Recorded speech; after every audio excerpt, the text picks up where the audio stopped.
We're starting the show with the story that's generating a lot of coverage this morning. Claims which have been denied by her lawyers that Meghan Markle bullied staff during her time at Kensington Palace. Here to discuss that and the day's other news, Nick Ferrari and Camilla Tominey. And welcome both. So royal aides have hit back at the Duchess of Sussex before her television interview with Oprah Winfrey by revealing that she faced a bullying complaint during her time at Kensington Palace. Bullying is a big, strong word. Is this a preemptive strike, Camilla? Well, I don't know about that. I mean, funnily enough, I don't think it's necessarily convenient to the palace for this to have come out, because as part of that front page story in the Times, which, let's face it, is a bit of a marmalade dropper today, it suggests that the palace didn't really deal with these complaints adequately and that people felt that they hadn't been properly listened to. So it doesn't cast the palace operation in a particularly favourable light. Equally, you guys know that we've chatted on the sofa in the past, haven't we, about a kind of clash of cultures when Meghan first came on the royal scene, and this idea that her Americanized actress approach didn't quite fit in with the palace way of doing things, which is a little slower, and possibly expecting principals to be slightly less demanding. So it's difficult, but the fact of this matter is, and as you say, they have complained and alleged that there's a smear against them in the run-up to the Oprah interview, that a bullying complaint was made, and it was officiated by Jason Knauf, who was then in charge of things for Kensington Palace, and that there were a couple of PAs and a third employee that felt very disgruntled and that they haven't been treated fairly by the Duchess. Well, Mr Knauf, who now heads the Duke and Duchesses of Cambridge Charitable Foundation, apparently it was claimed that Prince Harry pleaded with him not to pursue the allegations, Camilla. Well, I had some understanding of some of these issues historically, and had got the impression that Prince Harry found himself in quite an awkward situation because there were these tensions that had built up between the Duchess and his long-standing staff. Of course, he has these employees for some time before Meghan's even on the scene, and therefore he is caught between the devil and the deep blue sea, if you like, between staff complaining and equally his new wife, and a need to make sure that she was properly introduced to the royal household and equally made to feel welcome. So you can imagine the kind of dilemma he faced. Oh, and meanwhile, of course, there are tensions building up in his relationship with his brother and sister-in-law. So, Nick, I guess the thing is, all of this is rumbling away, and the timing of all this is just horrible, because you've got the Queen there who's dealing with her husband, who still remains in hospital at the moment.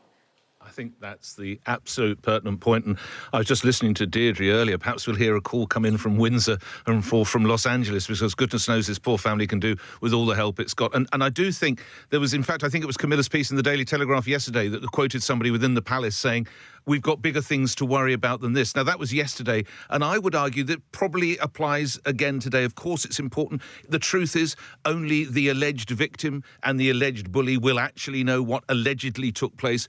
What I think everyone should be focusing their energies, their thoughts, and if you do so, your prayers, is on Prince Philip, because he's held the family together.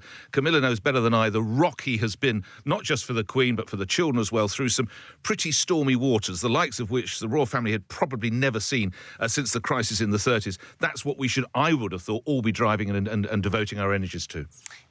One of the other subjects of the day, of course, it's budget day today, and so Rishi Sunak will reportedly use today's budget to lay the foundations for a post-COVID recovery while addressing the impact of the pandemic on the public finances. Nick, this is a hell of a bill we've got to pay eventually. It is. Now, the case for continuing to borrow is that it's virtually no interest rate. Money has never been so cheap, and they argue that you cannot not afford to do it. That is to say, that as the light is at the end of the tunnel, as we emerge out of COVID, so many of these jobs in bars, in hospitality, in the events industry and in tourism will return. There's possibly around 4.5 million people claiming it, but not everybody will get their jobs back. The reality, though, it's about £130 million a day, £130 million a day that this is costing. It will eventually have to be paid back. And I'll just leave you with this idea. We only stopped paying for World War II in 2005. We saddled our children, as yet unborn grandchildren possibly, with that debt. Do we want to do that? or do we cut people adrift when we're hopefully so close to coming out of that tunnel? Camilla, something people are looking forward to hugely is getting back into the pubs and having a pint, having a drink with their friends. However, the pubs may or may not be there. Pub landlords are stressing that they need help right now. How important is it to protect the hospitality industry at the moment? Well, I think even before the pandemic, the campaign for Real Ale, which looks after all of the pubs in the UK, was making the point that they were already facing closure because of tough times. I think the smoking ban finished off several hundred pubs. But equally, there is this sense that, you know, there are staycation venue holders who are able to kind of hike prices. But once pubs reopen, the price of a pint will still be the same, as will a pie. And therefore, how do they recoup all of this money that they've lost? On one hand, it's great that they've been able to furlough workers, but they haven't been given cash flow. They haven't been able to pay all of their costs off just because they furloughed. So it's very difficult. But equally, we're going to have Rishi Sunak facing much opposition from within because, of course, the Tories see themselves as the low tax party. There's this suggestion that he's going to raise corporation tax from 17 to 23%, which in turn is going to have a knock-on effect on businesses. So he's going to be facing a real dilemma caught between these two stools of, on one hand, continuing to give all of this money, but then facing fierce opposition on the backbenches that actually what you should do to get more revenue in is to lower taxes, that kind of Lawsonian, Redwood, Thatcherite approach. And that's going to put him in a very difficult position, a popular chancellor now faced with very unpopular choices. So we're having to deal with the bill eventually, but dealing with the pandemic itself. The vaccine continues to roll out apace. One of the headlines today, and this has been rumbling for a while now, whether or not you can force people to have a vaccine. And the headline is essentially saying that NHS workers could be forced to have COVID jabs under plans being discussed by ministers in a bid to cut virus death toll and limit delays to the easing of lockdown. Camilla, can you force someone to have a vaccination? Well, I don't think you can make vaccinations mandatory because we live in a free country where people can exercise their own free will. However, I think even Professor Chris Whitty has suggested that people who work in the NHS should be compelled. And we know equally from people who represent care homes that there has been some vaccine hesitancy among staff. Well, that's hugely problematic, isn't it, when you've got such a vulnerable elderly group of people, largely in care homes, that need to be looked after, and members of staff who may not be protected. So I would suggest that actually when it comes to being a direct carer, there is a moral obligation on you really to have the jab.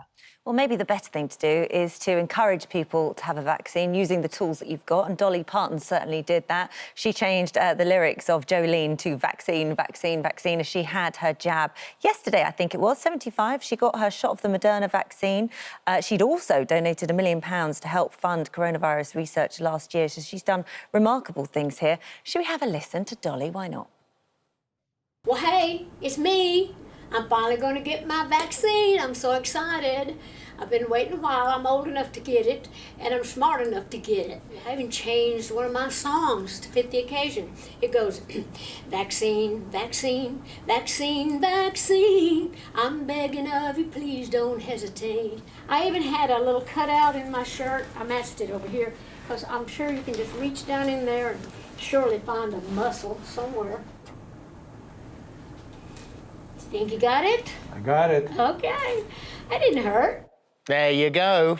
Dolly's got it. I love the cutout of the, of the dress. Well, the rumour is she's got full sleeves, tattoo sleeves. So everybody going, oh, you can see a bit of her skin and there's no tattoos there. There you go. Be like Dolly. Yeah, be more Dolly. Hashtag. Well, right, still I to come. can tell you, since I last saw you, just tell you that I've had the vaccine since we last spoke. It went absolutely brilliantly. It's a tremendous tribute to the scientists in Britain who invented it, the NHS who delivered it, the military who made it there, and the army of volunteers. And I went to a centre where they were doing it 9 to 5, and everything went well.